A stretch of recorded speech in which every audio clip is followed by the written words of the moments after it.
Assalamualaikum warahmatullahi wabarakatuh. Halo Sobat Brigif, selamat datang di Kibar, kumpulan informasi bela negara. Tempat kita ngobrol inspiratif dan penuh wawasan. Oh ya Tan, kita belum perkenalkan diri nih Tan. Oh iya. Kita kan kepengurusan baru nih Sekbid 2. Iya. Mungkin kita mau perkenalan diri dulu.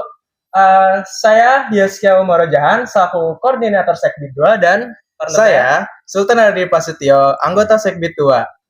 Oke, pada kali ini kita mengundang bintang tamu spesial nih. Wah, siapa tuh? Siapa tuh? Siapa ya?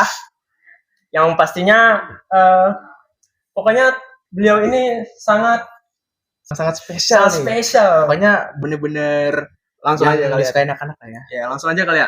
Langsung aja nih. Cepet dong nih, udah pengen ngomong nih. Ini dia guru tercinta kita, Pak Dery. Oke, halo semuanya sobat Brigif ya. SMA Negeri 97 Jakarta. Terima kasih banget nih buat Sultan dan juga buat YSGL yang udah mau ngundang saya nih di dalam segmen apa nih? Kibar ya. Kibar, Pak. Kibar ya, ini. Betul. Oke, saya perkenalkan nama saya Dery Septi Effendi. Saya guru sejarah di SMA Negeri 97 Jakarta.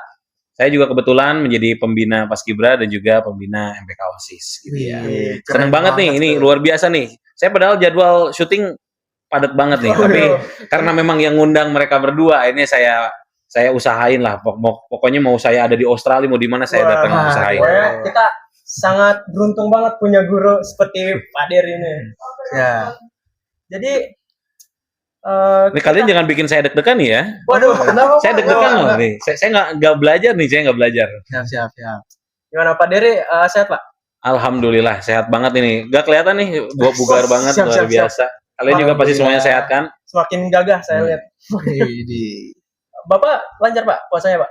Alhamdulillah, mudah-mudahan lancar terus ya. Sampai sejauh ini nggak ada hambatan apa-apa. Amin. Jadi itu kita akan membahas tema yang sangat menarik dan relevan nih Pak. Betul banget tuh. Yaitu apa tuh? Tentang bela negara, kejujuran dan anti korupsi. Luar biasa ini. Jadi jangan kemana-mana buat teman-teman. Kita akan kupas tuntas topik ini. Oke, langsung aja nih Pak. Kan banyak orang yang masih menganggap bela negara itu hanya sebatas ikut wajib militer dan jadi tentara Pak. Tapi padahal bela negara itu bisa dilakukan dalam berbagai bentuk Pak oleh masyarakat sipil. Nah, kira-kira nih menurut Bapak, apa sih bentuk nyata bela negara yang bisa dilakukan? Oh, ini dulu deh Pak. Menurut Bapak bela negara itu apa nih? Apa ya, pertanyaan sulit ini gitu. Oke, keren banget nih pertanyaannya ya tentang bela negara gitu kan. Sesuatu hal yang memang harus kita lakukan sebagai warga negara. Jadi FYI juga, saya selain sebagai guru sejarah, sekarang saya jadi guru PKN juga. Gitu ya. Ini suatu kebetulan Pas memang. banget ya Pak ya. Ini, jadi saya menjadi penerus Parusla nih. Parusla kalau nonton, salam hormat saya Pak. Oke, bela negara. Bela negara mungkin tiap orang punya pemahaman masing-masing, punya perspektif masing-masing. Tapi kalau yang ada di dalam pemikiran saya, yang namanya bela negara ini adalah segala sesuatu yang harus dilakukan oleh seorang warga negara untuk bisa memastikan eksistensi ataupun kejayaan dari negara yang ada di dalam dirinya atau yang dia bela gitu. Jadi yang namanya bela negara ini wajib dilakukan oleh setiap orang, dan bentuknya ini nggak harus selalu berperang, nggak harus segala sesuatu yang berhubungan dengan kemiliteran, tapi segala sesuatu yang kamu lakukan atas nama bangsa Indonesia, maka itu adalah bela negara. Itu yang ada di dalam perspektif saya. Jadi kalau misalkan tadi IEL bilang banyak orang yang menganggap bela negara ini seolah-olah selalu dihubungkan dengan militer, dengan peperangan dan lain-lain. Ini sebenarnya nggak salah juga, tapi itu bukan satu-satunya jalan untuk kita melakukan bela negara terhadap negara kita, yaitu Indonesia gitu. Oh begitu ya Jadi Pak. Nggak itu doang, pasti banyak. Salah satunya memang dengan berperang, dengan membela lewat militer, itu memang salah satunya. Gitu. Karena sejarahnya dulu kan gitu, munculnya Hari Bela Negara juga kan karena kita dulu berperang melawan penjajah. Tapi kan nggak mungkin perang terus. Benar banget. Sultan? Ini Sultan nih, Sultan dari Jogja pasti kan? Oh beda, itu Sultan Hamengkubuwono. Beda. Oke, menurut Bapak nih, apa sih bentuk nyata bela negara yang bisa dilakukan oleh generasi muda atau remaja dalam kehidupan sehari-hari nih?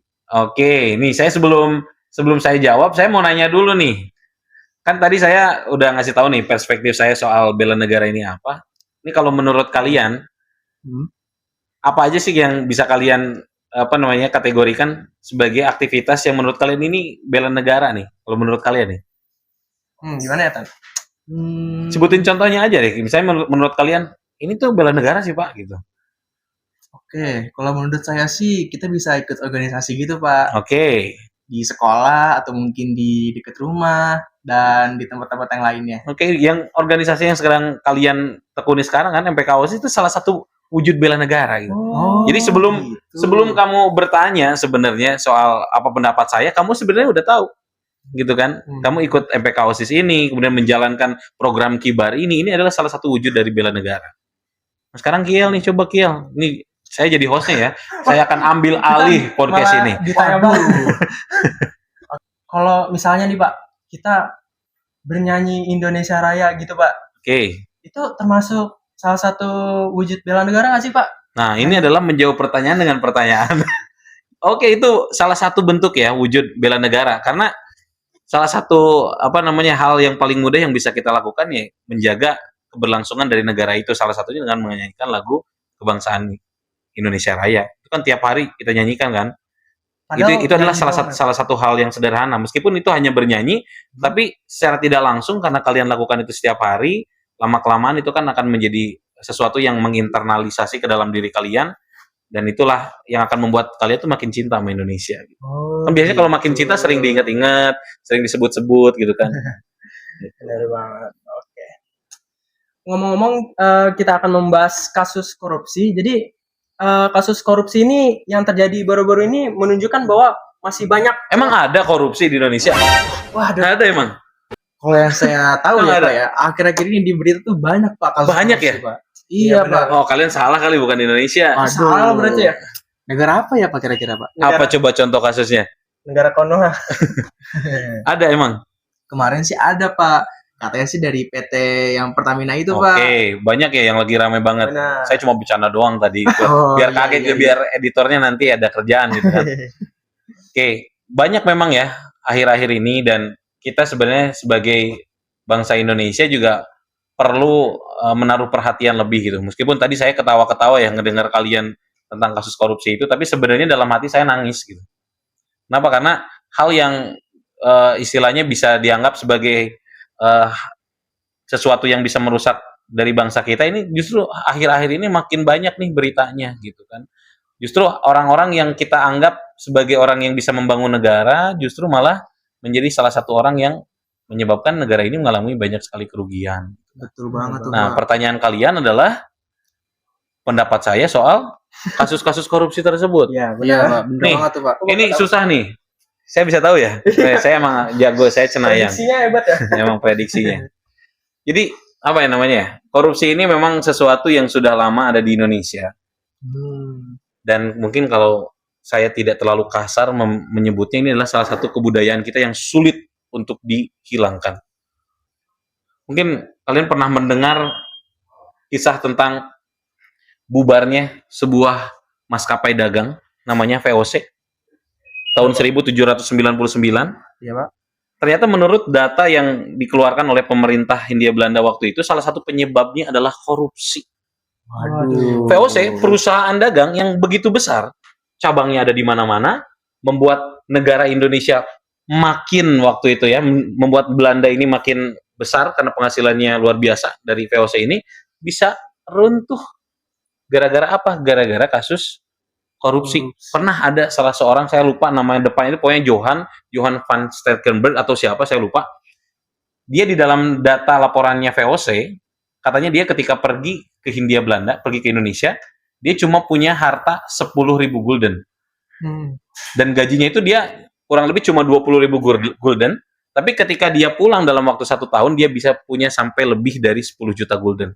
Wah. Artinya apa? Gajinya dia sebenarnya nggak nyampe dalam waktu 1 tahun, tapi pas pulang dia bawa duit banyak. Duitnya dari mana? Nah, itu jadi pertanyaan. Nah, ternyata hal-hal seperti ini justru malah banyak diadopsi oleh orang-orang Indonesia. Ini miris banget. Karena makin banyak ternyata orang Indonesia yang bukan lihat hal-hal baiknya, malah lihat hal negatif. VOC aja bubar gitu. Nah, kita kalau sebagai generasi muda nggak peduli soal ini, kita takutnya negara yang sebesar ini dengan sumber daya alam yang luar biasa ini bisa menghadapi fakta sejarah nanti seperti VOC. Kita nggak mau kan? Kalian nggak mau kan? Wah, nggak Nggak mau mau banget sih, sih. Mesti nggak mau gitu kan. Jadi kalau ditanya soal kasus-kasus korupsi ini ya jawabannya satu, cuma miris aja. Dan kita nggak boleh menghakimi aja, tapi kita harus bilang kepada diri kita masing-masing bahwa kita harus meninggalkan praktik-praktik korupsi seperti itu. Dan korupsi itu bukan cuma ngambil harta negara, ngambil uang negara, kemudian mengubah kebijakan-kebijakan, bukan cuma itu. Ketika kalian datang terlambat ke sekolah itu adalah korupsi juga. Oh iya, Kalian sering terlambat nggak? saya nggak sih Pak. Alhamdulillahnya Mau saya cek nih nanti di buku Saya pelanggaran. rajin, Pak. Siap, Pak. Siap. Nah, Gitu. kan korupsi ini kan ada hubungannya dengan kejujuran Pak. Nah, ada nggak sih Pak hubungan kejujuran sama bela negara nih Pak?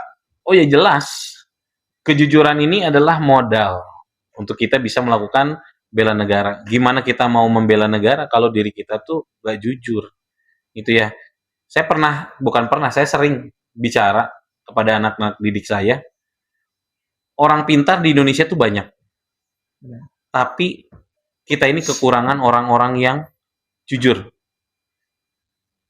Apa resikonya ketika orang pintar banyak tapi nggak jujur? Ya itu, koruptor itu apakah mereka nggak pintar? Itu karena mereka pintar. Karena mereka pintar tapi nggak jujur, akhirnya mereka mengakali semua sistem itu. Itu jadi kejujuran itu sangat penting. Bagaimana kita bisa membela negara kalau diri kita sendiri tidak jujur. Makanya nih anak-anak SMA nih, terutama anak-anak SMA Negeri 97 Jakarta, kejujuran itu mahal gitu. Bahkan seorang laki-laki kalau mau punya pasangan juga, perempuan itu nyarinya cowok yang jujur, ngomong apa adanya, jangan di sini ngomong A, di sana ngomong B gitu, ngomong C dan lain-lain. Gitu ya. Jadi apa hubungannya? Ada hubungan jelas. Gitu ya. Oke. Nah, salah satu cara untuk mengatasi korupsi tadi kan Pak bisa dengan salah satu dengan cara menanamkan nilai kejujuran di lingkungan sekolah atau organisasi siswa. Nah, itu apa sih Pak tantangan terbesarnya Pak menurut Bapak Ya dalam tantangan. menanamkan nilai kejujuran di lingkungan sekolah? Saya mau ngomong apa adanya atau enggak ya? Lebih berat nih kalau ngomong apa adanya gitu ya. Untuk menguji kejujuran seseorang itu gampang. Kalian tinggal jatuhin aja uang di jalan, itu nanti akan ada dua kemungkinan. Uangnya dia ambil, masukin ke kantong sendiri, atau uangnya dia ambil, kemudian lapor, nyari siapa pemiliknya. Itu salah satu cara buat nyari tahu orang itu jujur atau enggak. Terus kalau pertanyaannya, gimana caranya menumbuhkan kejujuran gitu kan di kalangan peserta didik, terutama di SMA Negeri 97 Jakarta? Yang pertama harus dilakukan adalah memberikan teladan. Gurunya dulu kasih teladan gimana perbuatan jujur tersebut, dan harus menghargai orang-orang yang mau berbuat jujur. Orang itu akan semakin ingin menjadi jujur kalau jujur itu sendiri bisa dihargai sama orang-orang. Karena banyak orang yang itu dia punya sifat dasarnya jujur, tapi karena jujurnya itu akhirnya nggak dihargai, lama-kelamaan dia mengikuti pola-pola yang ada sekarang gitu. Contoh nih, kalian dikasih PR sama guru. Terus kalian selesai mengerjakan. Teman-teman kalian yang lain nggak ngerjain. Kalian sebagai orang yang jujur, ketika guru nanya, ada PR nggak sih anak-anak gitu kan? Kalian kira-kira jawabnya apa nih sebagai kalian yang mengerjakan? Jujur dong Pak. Jujur dong. Iya. Saya udah Pak, udah ada PR Pak katanya, ada PR. Terus kira-kira apa respon dari teman-teman kamu yang nggak ngerjain PR?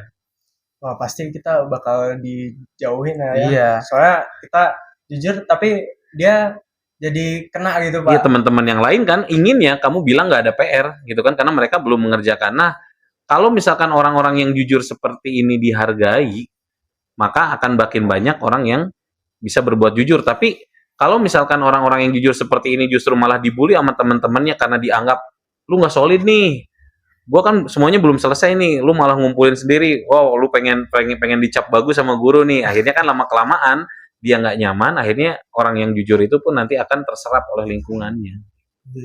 Yes. Gitu. Jadi kasih kesempatan buat orang jujur itu, kita kasih reward.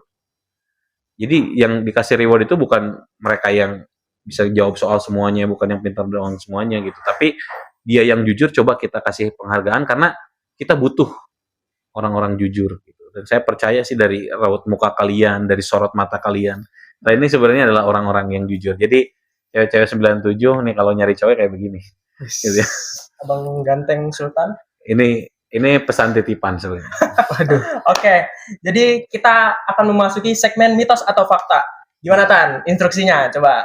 Apa nih, saya deg-degan kalau mitos sama fakta nih. Berbau klinik nggak nih? Pak, Nggak. santai Pak, santai Pak. Jadi instruksinya, Pak Dery, saya akan membacakan beberapa pertanyaan. Lalu Bapak jawab apakah ini mitos atau fakta. Tapi Pak Dery juga harus menjelaskan alasannya mengapa Pak Dery itu milih mitos atau fakta. Oke? Nah, Mas sudah jelas Pak? Ya boleh lah. Oke, Ayo, kita- langsung aja kasih. Kita gaskan karena kita udah, jadi ini syutingnya kita jam 11 malam ya. Benar. Oke. Ayo, sebelum saya Langsung ngantuk. aja. Mitos atau fakta? Korupsi di Indonesia sudah ada sejak sebelum Indonesia merdeka. Gimana nih Pak? Fakta lah, tadi saya udah sempat bahas, zaman Oh, iya. VOC udah ada. Bahkan bisa jadi sebelum VOC udah ada. Cuma karena memang yang udah ada datanya kan di zaman VOC. Gitu. Itu alasannya. Alasannya karena memang dari zaman VOC salah satu faktor penyebab VOC itu runtuh, salah satunya adalah korupsi. Dan itu yang diwariskan akhirnya dari satu generasi ke generasi berikutnya. Oke. Oke. Kan ada yang bilang itu dari zaman VOC, itu kata Hmm. Bapak. Terus ada yang bilang lagi korupsi itu udah ada sejak zaman kerajaan Pak. Gimana nih Pak? Ada, cuma kalau kita mau berbicara data, sebenarnya data yang lebih konkret sebenarnya yang bisa memberikan contoh yang detail gitu, memang adanya di VOC. Kalau di zaman kerajaan, karena mungkin historiografinya, masih ingat mungkin kalian kelas 10 tentang historiografi? Belajar nggak sejarah? Ada Ya, historiografi yang namanya historiografi tradisional, itu adalah historiografi yang istana sentris, di mana isinya itu Ya. kebanyakan memuji para pemimpin gitu. Jadi jarang sekali catatan-catatan di zaman kerajaan itu menceritakan tentang kesalahan-kesalahan dari para pejabatnya. Jadi kita sulit menemukannya, tapi saya meyakini itu ada. Cuma kalau ngomongin data ya VOC yang paling valid. Baik, Pak. Oke. Oke deh. Karena kita sudah di ujung pembicaraan nih Pak. Yang terakhir kali ini Tan. Ya. Pak Dery, sebelum kita akhiri podcast ini, apakah ada pesan yang ingin Bapak sampaikan untuk generasi muda seperti kita ini dan yang khususnya untuk buat teman-teman SMA Negeri 97 Jakarta? Pesan Bapak. Pesan saya, karena tema hari ini adalah tentang bela negara, jadi saya ingin memberikan pesan, tapi ini bukan wasiat ya, karena kalau wasiat nanti Waduh. habis ini saya hilang gitu ya. Aduh, jangan. Jadi pesannya buat kalian siswa dan siswa SMA Negeri 97 Jakarta, siapapun kalian, apapun latar belakang kalian, bagaimanapun tingkat intelijensi kalian, apapun kompetensi yang kalian miliki, jadikanlah potensi yang kamu miliki itu sebagai modal untuk kalian bisa melakukan bela negara. Kamu jago olahraga, silahkan kalian menjadi ahli di bidang olahraga. Kamu jago seni, jadilah ahli di bidang seni. Kamu jago di bidang akademik, jadilah ahli di bidang akademik. Artinya apa? Bela negara itu bukan hanya sekedar berperang, tapi bagaimana potensi yang kita miliki, kita sumbangkan untuk bangsa dan negara. Itu sih, kalau menurut saya. Jadi, kalian jangan takut, kembangkan potensi kalian di 97, jangan sampai kalian 3 tahun di sini nggak dapat apa-apa. Itu aja sih. Oke deh, terima kasih banyak Pak Dery atas wejangannya. Wejangan. Ini saya kayak udah senior banget gitu, padahal saya hidup baru kemarin. Oke, terima kasih banyak kepada Pak Dery atas waktu dan insight yang luar biasa pada hari ini. Nah, semoga apa yang kita bahas pada hari ini bisa menginspirasi teman-teman semua untuk lebih peduli terhadap bela negara dan kejujuran dalam kehidupan sehari-hari. Bener banget tuh. Kalian tuh harus terinspirasi ya dari podcast ini. Jangan sampai hal yang tadi dibilang sama Pak Dery itu kalian lupain ya guys ya. Oke. Jangan lupa follow dan dengarkan terus Kibar Podcast untuk obrolan menarik lainnya. Sampai jumpa Sampai jumpa di episode berikutnya. selanjutnya. Dadah. Oke, dadah.